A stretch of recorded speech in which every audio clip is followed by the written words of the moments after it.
We should start with kind of what Looplabs is, explain just kind of why it's so unique to the music production. Well, I mean, certainly it's a good point. We've seen such a transformation of, consumers into creators with so many digital tools, but music, I think always music has kind of missed the boat when it comes to technology.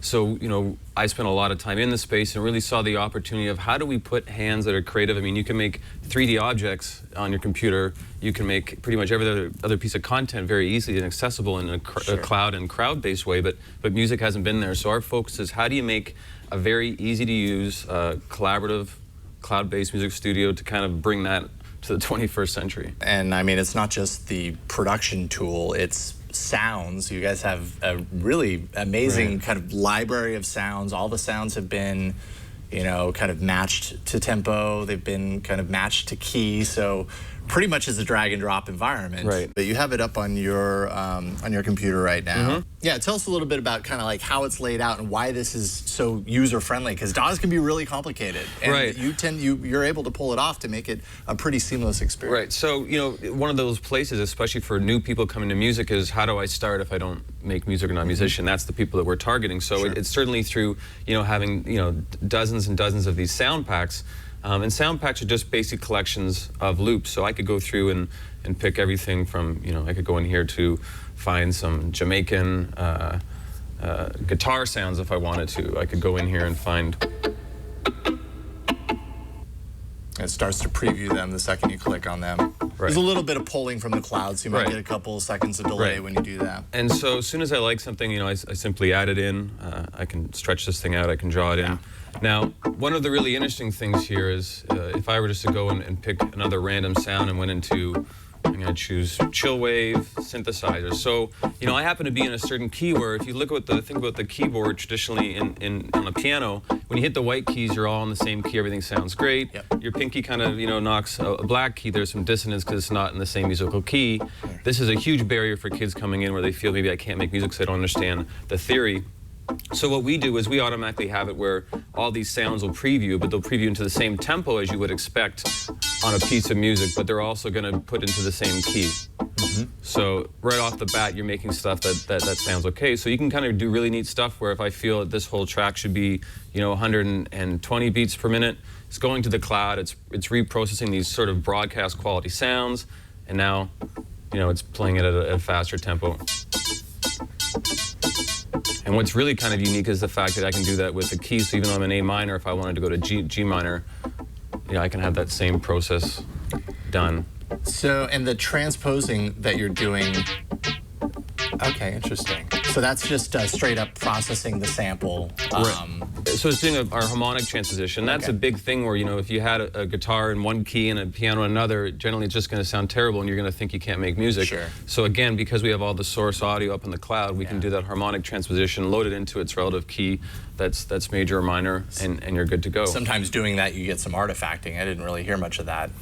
No, I mean, because we're using those source CD quality stuff, it's really top end, and we just knock it down to an OGG, so it's got a small footprint on the web here. Right on. So one of the interesting things that, kind of jump ahead, obviously we could be making beats all day long here, is that we've got, a social network that's tied into this that also has an integrated chat client, so I could sort of see how Braulio's doing.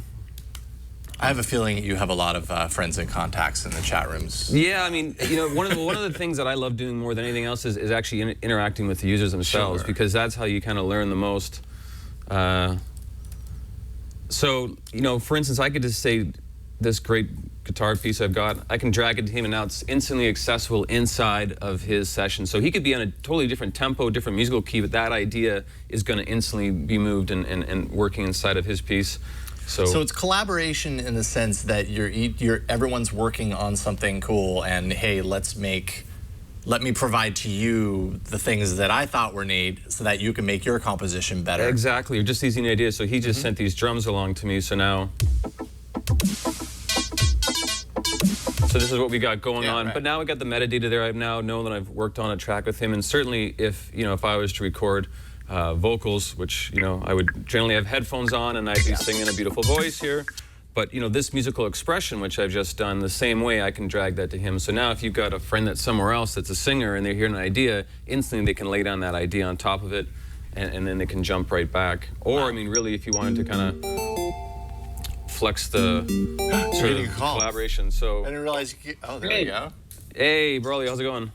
How's it going? Going good. So this is that WebRTC stack again, where now we've got the abilities to communicate and, you know, audio and video chat in real time while we're working on a piece. And I think this is one of those things that I find interesting, because if you think about the old days when we were in bands, you would be playing music collectively with a group of people, where it turned into now it's individuals in a dark room by themselves staring into a screen and making electronic music, which is awesome. We want to support that, but I think there's something missing from that social, that connective tissue that is music, which is really exciting to be able to bring back to a messaging format where you're sharing ideas, you're sharing yourself, but you can just be sharing musical concepts, you know, instantly. Yeah, it's the single thing that's kind of a bummer about most electronic music. Unless you're collaborating with someone specifically and they're sitting right there in the studio with you, you miss a lot of those like spontaneous ideas that can come along, or whatever, that train of thought, following that train of thought, being inspired. The human side of music, which I think, you know, you see the explosion in festivals. I think it's because that human touch to be associated with music has kind of been lost in the digital age. And I think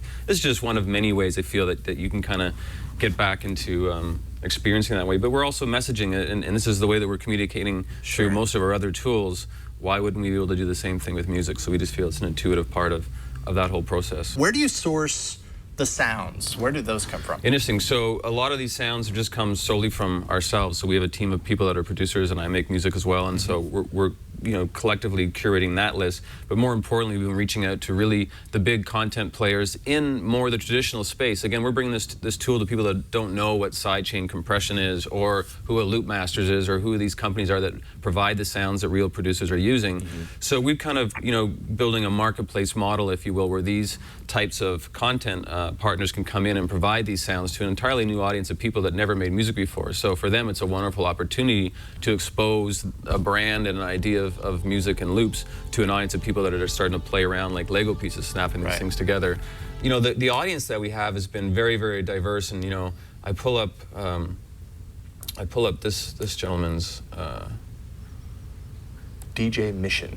So I mean, this is our boy Audie, and he actually got on here during when I was in private beta, and, you know, his mother had reached out to us, and he was 7 at the time, and she just said, you know, this thing has changed, you know, his life. He's like just turning into a beast. He's got like 61 tracks here, so I mean, he's really, you know. I like how you have it all laid out too. Like when you take a look at the tracks, you're not just taking a look at album art, which is nice, but you've got a little bit of kind of like a you know, a linear track with the waveform. Underneath it, you've got kind of the complications that it took in the order arrangement, to make right? it. I mean, it's the structure, and I think that's one of the things that, as much as we see, you know, the traditional player, which is, you know, the waveform. The thing with the waveform is, and, you know, I like to use it as a good reference, is like that thing could be flatulent. You have no idea what you're looking at a waveform. Here, I can get an understanding if I play this how that track's built, when there's going to be a drop. I could be listening to this track actually on Facebook, on Twitter, so our own embeddable player would, you know, more or less look like this.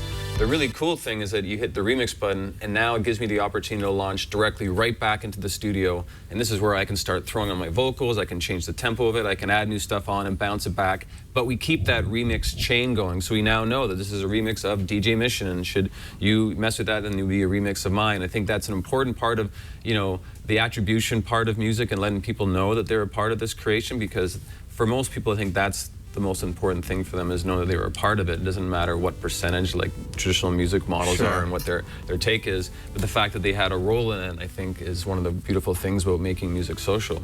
Along the lines of challenges, what do you think is the biggest challenge that you've faced so far with like a cloud-based workstation like this? You know, I think it's certainly, you know, technology to build it. I mean, it's a pretty sophisticated, you know, sort of app in terms of what it's harnessing. So that was definitely a challenge. I think it's more the fact that, you know, people conceptually have thought of music as being this difficult thing, this black art where it's not for me, and I'm not being taught it. I don't have access to equipment or instruments or theory or education or money for expensive. These things weren't there. So the challenge is letting people know, hey, music's not hard. And if you're given a free tool and you spend some time, you can create amazing things. And I think that's the challenge, is letting people know that music is not this thing to be fearful of, but something to participate in and enjoy, because it just has not long been in our hands. And I think that's the challenge, is conceptually people saying I can make music and wanting to do that. And having the tools and the lower cost of entry, in this case, no cost of entry, which is perfect. Get people started when they're inspired. Maybe they don't even know that they're going to be inspired, but once you start playing around with it, you realize you have a voice, and that's the important thing. And you know, we have 8-year-olds and we have 67-year-olds, and awesome. As much as it's about that kind of sweet spot on the demographic, for us, it's every walk of life. We want kids of all ages. I mean, if you have never made music, we would love to convert you because it's a powerful.